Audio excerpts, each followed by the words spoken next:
Hi, this is a short video to hopefully help others who might be having the same problem with the remote lockout on a Rockshox front fork not working.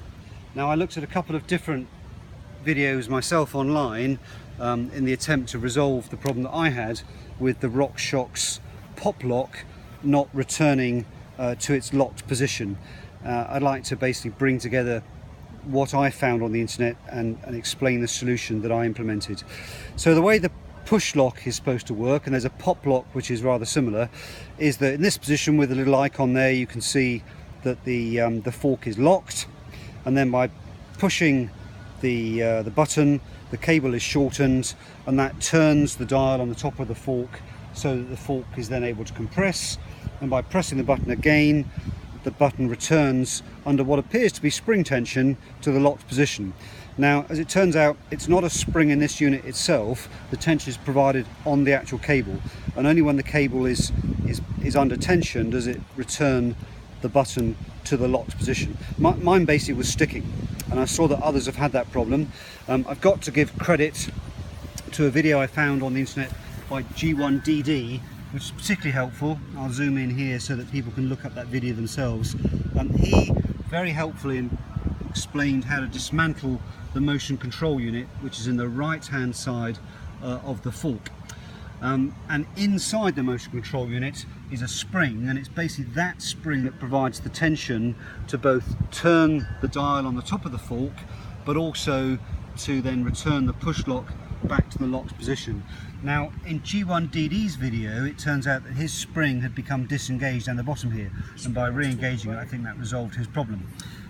That wasn't the problem with mine. Mine was engaged, and the basic problem is that the spring inside the motion control unit just isn't manly enough, isn't meaty enough to overcome the cable tension and return the pop lock to the locked position. So I did a couple of different things actually. I've got to give credit again to a great video by Kilo XC, which basically gave me the idea of putting an external spring around the outside of the mechanism. That's what he did.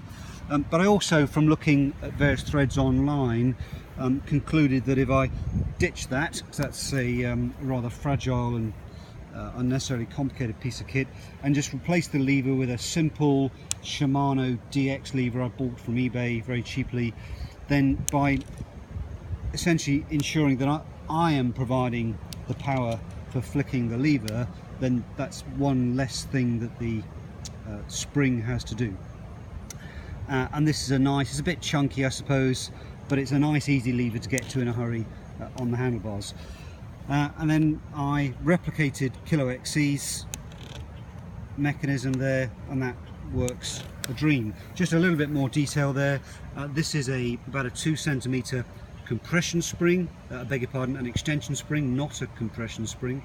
And I've got a 5mm washer which I put over the outside of the cable housing there to attach the spring to, and then at the other end, just to have as few additions as possible, I just looped the end of the spring over the cable itself before it gets crimped by the little Allen nuts there.